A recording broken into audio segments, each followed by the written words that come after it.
welcome to today's episode of Seed Speaks. My name is Ashley Robinson. I'm the editor of the Alberta Seed Guide, and I'll be acting as your host. On today's episode of Seed Speaks, we're going to talk about the red barn myth. And we have a few guests here today to discuss this with us. So thank you to Ellen Goddard and Shayla Wourms for joining us. And to those watching, please don't hesitate to ask any questions you may have for our guests in the chat box. So let's get started with getting to know Ellen and Shayla. So Ellen, can you please tell me a bit about your research work at the University of Alberta? Hi, I do a lot of research on consumer or public attitudes towards agriculture. I guess it's because I've been working a lot on new technologies in agriculture and also food safety events and how consumers and the public respond to those. So I have lots of interest in what the public believes about agriculture and sometimes how that differs from what the farming community believes about agriculture. Thank you. And then we have Shayla here, who is from Ag in the Classroom. So can you tell me a bit about your position there and what Ag in the Classroom is?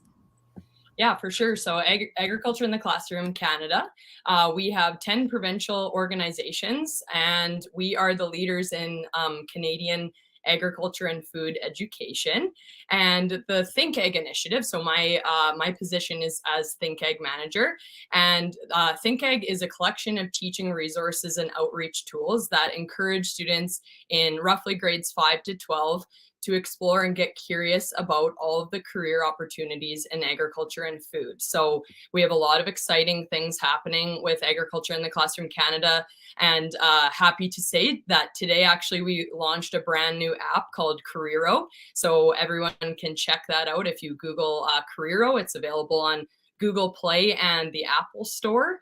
And so that is a brand new app that really encourages students to understand where they might fit within the agriculture and food industry. Awesome. Thank you so much, Shayla. And so let's get started on talking about the red barn myth. So first off, I just generally want to have a discussion about what is the red barn myth. Like, I know it myself from kind of, you hear it, it's the idea that you have this in the picture. We see a lot of images of a farmer in a straw hat, overalls, next to a red barn with his cow. So I'm just going to generally throw out the question, what is the red barn myth? Either you can, whoever wants to tackle it first. Well, I can start, maybe. The perception in that picture that you mentioned is exactly the view I think a lot of people have in the back of their mind about agriculture. And so they're not very surprised when something reinforces that, like an ad for something that comes from an agricultural origin. But it's really important that we leave that picture behind in so many ways. First of all, farmers aren't male all the time. I think farmers are groups as often as they are individuals. I think sometimes farmers are both parties who may be a couple running a farm, but it may also be a much larger extended family than that. And certainly women are very, very important in farming. But the idea is that the people who do have some history with farming, it's a picture that they had that came down in their families maybe. Because when their parents or grandparents left the farm and moved to the city, that was what farming was. So that's what they've been told. We also spread it in books for children and a variety of other ways we reinforce that impression in people's minds. Thank you. That's really interesting. And I think that I just want to throw in a quick little point about that is that we do see that disconnect now because I was just listening to a podcast the other day. They're talking about the 1980s financial crisis where we saw a lot of, it was like 90,000 American farmers or something lost their farms and people moved to the city. So we have saw that where maybe our grandparents worked on a farm, but we didn't ourselves. So I'm just going to let Shayla, anything you would like to add? Yeah, so as Ellen said, it's a bit interesting because I grain farm with my husband and his family at St. Walburg, Saskatchewan, pretty close to Lloydminster, and we actually have that exact red barn. So it's a long-standing farm. His grandparents began the farm. We are now kind of slowly taking it over, and so it definitely is an image that conjures up just that peaceful kind of mindset and that romanticized view of agriculture and farming, which isn't necessarily a bad thing either, because as Ellen said, we definitely know that it's a lot of like that family farming base, and it's about legacy building, and that's really what that red barn represents. But we don't want it to be the only thing it represents. Like we want to ensure that everyone understands that agriculture is very innovative. Not every farm has a red barn. Every farm looks very different. There's a lot of diversity in agriculture. Some people, don't have a whole bunch of infrastructure on their farms, but they utilize other sources of technology to make their farm work. So it's really just to make sure that we paint the full picture of agriculture. That's what maybe is missing in terms of that image. Thanks, Shayla. All really good points. And I'm kind of jealous you actually have a red barn. I grew up on a farm myself and we did not, but they are just so picturesque. As we were talking about before we hopped on here, we were all saying about how people love to stop and take a picture of a red barn. And so in both your guys' jobs, you work with students. So what do you find that they view agriculture as when you're talking with them? It depends on the students a little bit, because I teach a lot of ag students and they know everything about agriculture and sometimes are pretty dismissive of what some of the non-agriculture students think about farming. But it is interesting to see them interact. I'm always happy if people who don't come from a farm background get to interact directly with people who are from a farm background, because there's a huge amount of information exchanged there. But most of the agriculture students do not have the pretty romanticized view of agriculture. They're pretty practical. They understand the stresses and strains in agriculture. And if they're studying agriculture at university, it's often to understand more about things like international markets and technology and how those can be used on the farm. Thanks, Ellen. And of course, Shayla, you work with that grade 12 and below students, and you work with both kids that would come from farms and maybe some that would live in the city or in the town and don't come from farms. So what do you find when you talk with them? Yeah, so as Ellen said, I think really that magic happens when you blend students of the same age that are from farming backgrounds and those who are from urban backgrounds. And so I actually had the fortune of working at an event at Agribition at Regina here the last couple of days, and you really just get to see that students they really have no idea. Like they don't know what agriculture is, and even that word is pretty big for high school students to really wrap their heads around. So maybe the first word that comes to mind is farming, but then ultimately when you ask them what that really looks like for them, if they drive by fields every day, they might say like, well, I see some crops growing out in the field along the highway, or I see farmers moving combines down the road. And so they might be able to say some pieces of equipment that they've seen. They probably can't name them specifically. And so ultimately it's about just, again, painting that diverse picture for them and really starting out simple with them and kind of growing from there. But when you have young people meeting young people, that's really where the message carries, because when students can see themselves in others, they begin to trust them. They really just they understand it a lot better because they kind of use the same verbiage and same terms as other youth would. So that's where we really see that value come, is that peer-to-peer work. And so a lot of the work that Agriculture in the Classroom Canada does, and all of our provincial organizations, is nurture that peer-to-peer discussion that students can have. So whether that's school projects or allowing them to have that at events and kind of talk to each other about agriculture, that's where that value comes from.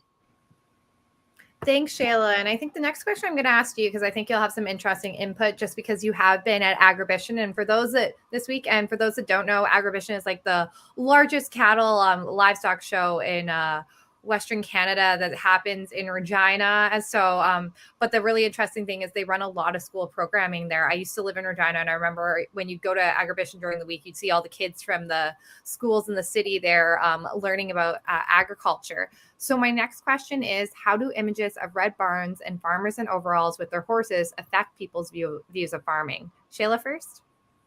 Yeah, so I think again it just comes down to that is a part of it, but it's not the full story. So it's back to what Ellen said. Like there's a lot of women in agriculture, particularly in some of the careers involving governance jobs, government jobs, on a lot of boards, and so we want to make sure we tell that story, as well as just encouraging students to understand their place in agriculture in the future. If they love math and science, there's a place for them. We need them to understand that. And so it's not just, a dirty hands-on job. Agriculture is very much business focused.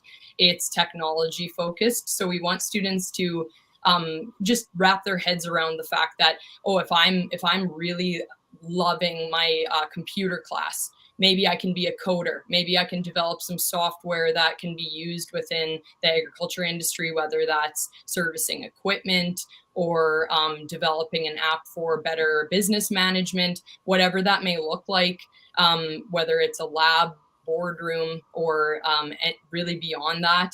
There's a place for everyone in agriculture, and there's a lot of value that can come from people who didn't grow up in agriculture as well, because they come in with that really unique perspective. So it just comes down to telling them that, you might have that picture in your mind, but we just want to tweak that picture a little bit and make sure that it's a more wide encompassing image that we conjure up for them. Thanks. And Ellen, is there anything else you'd like to add? Just a little bit. One thing about the red barn kind of picture of farming is that it does conjure up this warm impression in people's minds. A couple of things. A lot of research historically has shown that the public is, in general, in places like Canada, very supportive of programs that support farmers. And I think that's because a lot of Canadians would feel that their family roots may be back there in farming at some level. So yes, they identify with it. They have an emotional attachment to it. So that's one thing. The other thing that my research shows, and the Canadian Centre for Food Integrity's research shows, is we have incredibly high trust in farmers. Almost the highest trust in the entire food system lies with farmers. It means, of course, that farmers can certainly explain lots of things that happen on the farm to the public, and the public would accept it from farmers. And it also means that we identify farming as an individual activity, a family activity, a place where the people are like us in some sense. And that's even if we don't understand much about farming nowadays. I think it means the public often wants to protect farmers. Sometimes the actions they take or the judgments they make may not be as protective of farmers, because, as Shayla said, they don't necessarily understand all the things that are currently going on in agriculture. But it does give us this feeling that we need to protect and we need to support farmers in some sense. Thank you. And I think this really plays in the next question. Ellen, I know from previous conversations with you, you had mentioned when consumers view farming as the red barn, it can hold back their willingness to be supportive of new ag technologies. So can you just speak a bit more about that? So that was one of the really interesting things I found. And to be fair, it started with a lady named Catherine McComas at Cornell University, who had a view that perhaps the public didn't see the use of technology in things like farming as fair to everybody. So she started to ask questions, which I've adopted for the Canadian context, around, do you think that adopting a new technology could be genetic modification, which isn't that common in Canadian agriculture, but now gene editing and other sorts of crop technologies may become more common. Do you think that that's fair to farmers? Do you think it's fair to consumers? Or do you think it's only fair to the people who sell the technology? And there's a lot of distrust of other so-called big companies in the food system. And people, I think, may have thought they needed to protect farmers from some of these things. And some of their concerns about the uses of new technologies in agriculture stemmed from the fact that they thought farmers were being taken advantage of in some sense. And I was fascinated with that. And it certainly stems from this idea that we might want to protect farmers. Thank you, Ellen. And Shayla, is there anything you'd like to add on that idea that it might hold back people and the consumers from wanting to support some of these technologies that are helping advance agriculture? Certainly, I would echo everything that Ellen has said. And ultimately, that's why the work that we do is so important at kind of that base level of understanding, because if we can tell the full story from kind of start to finish for students who are in the school system, if they understand better how their food gets to their plates, all the players along the way as well, how farmers work with the various entities along that agricultural value chain, that can really help a little bit more, but also making sure that we allow for students to have critical thinking and allowing them to kind of draw their own conclusions, because we don't want to tell the story for them. We want them to interpret what they're reading about and what they're hearing about. We just want to allow for them to have the skills needed to do that. So would certainly echo everything Ellen said. Thank you. And I think I'm going to take an audience question now from Alex. And she's asking, she says she lives in a really urban area where there's a huge lack of knowledge about agriculture. So what's the best way to help city kids learn about agriculture when they may not get the hands-on opportunity or visual experience? And I'm going to throw this one to Shayla because, of course, Ag in the Classroom is all about that. Yeah, so as she had outlined there, hands-on experiences are certainly the best way. But if that is a challenge to be able to do that, and maybe they don't have access to that, that's where these virtual opportunities are really coming into play. So we're really trying to make sure that we have interactive websites and other pieces of technology. But on top of that, even just little video snippets, we're really trying to make sure that we get that out into the world through social media and through our websites to try and kind of take it into more digestible chunks. And so we really draw it back to the basics. And then we actually just had a bunch of videos done that were about digital agriculture, and we had that kind of broken up into various almost chapters so that they can wrap their heads around that. And then, everyone has access to videos. As long as they have an internet access at one point to be able to even download the videos or check them out at one point, that seems to be a really good way of doing it. But on top of that, allowing for farmers to get in front of classrooms as well. We do Canadian Agriculture Literacy Month every March, and last year we did a bunch of virtual farm tours, which were a very popular resource, and that is still actually available on our website, so people can check that out year round. They can move at their own pace, and it doesn't require them to maybe be at a certain place at a certain time. Thank you. And Ellen, is there anything else you'd like to add there? I must say, I grew up in a small town in Ontario when I was little. When I found out about 4-H from interacting with kids in high school, because that's when the kids from the rural areas came into the bigger high schools in our town, I was very jealous. So I've always been pretty supportive if we can do things like have access to 4-H type of activities for kids. It's a really good way for them to learn. I realize it's complicated traveling and getting access to the animals and the crops and the farms and that sort of thing. But I was jealous as a city kid not having access to 4-H, I must admit. Oh, good old 4-H. That's where I learned my public speaking skills. And my next question is, what role do images have in how consumers perceive the agriculture industry? Because I know we see a lot of different pictures, sometimes from different sides of the story and everything. So what a role do images really play in that consumer perception of the industry? Yeah, I can take a stab at that one.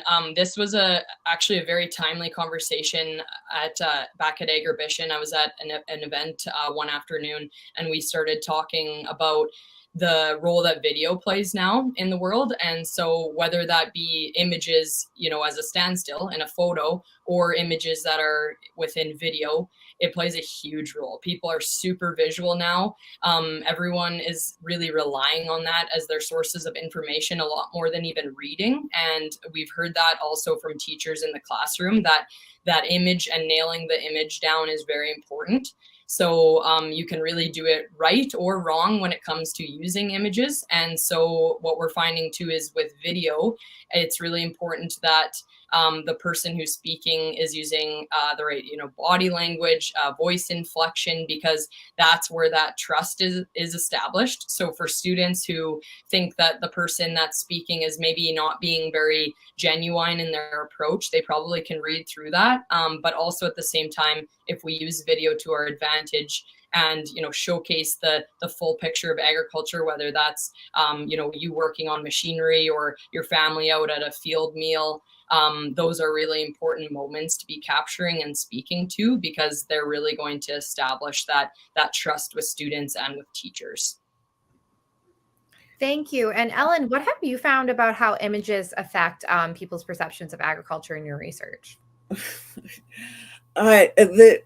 The worst image I can think of is the image that was against genetic modification, that showed a hypodermic needle going into a tomato or another piece of fruit that was so picked up and so played with for so long, and was part of the whole scheme of making people be really terrified about the applications of some of these technologies. And it's really powerful stuff. Interestingly enough, a lot of people would still say, if you ask them a question, and particularly if you make it a costless question, they would say, yes, we want products of genetic modification to be labeled in the food store. Does that mean they're going to actually read that bit on the label? No. They like the idea of it, knowing that it's there, and they could look at it perhaps once and never again. But the reality is, they wouldn't be saying that if they hadn't been scared in some way. And I really think some of these things we got completely wrong at the beginning, and certainly some of the seed companies that were developing new varieties were completely unaware that the public would have any interest in these technologies, and it didn't occur to them they were talking to the public. They thought they were talking exclusively to farmers. So we have to be very careful about the images. We can counteract some of those things that people find a bit scary by farmers saying, this is why I use things. I hesitate to say that, though, because I follow a lot of farmers on social media, and I thoroughly enjoy the information they provide and the amount of effort they go to explaining how things work technically.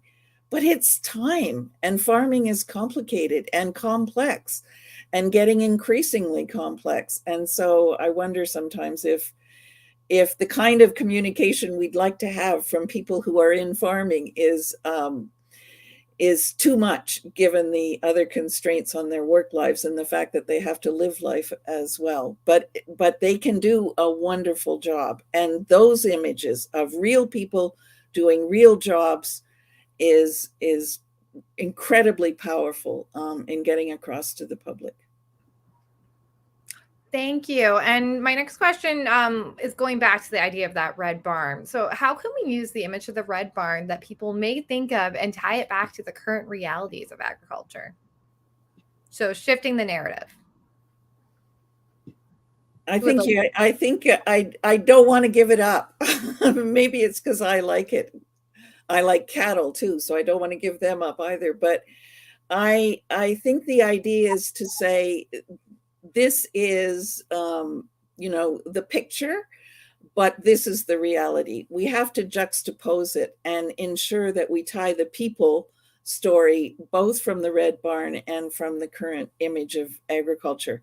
And that is hard to do in a way that will keep people's attention, but it's the story that we have to tell. It's why I personally think things like Ag in the Classroom are absolutely critical activities. Thank you. And Shayla, what would you like to say?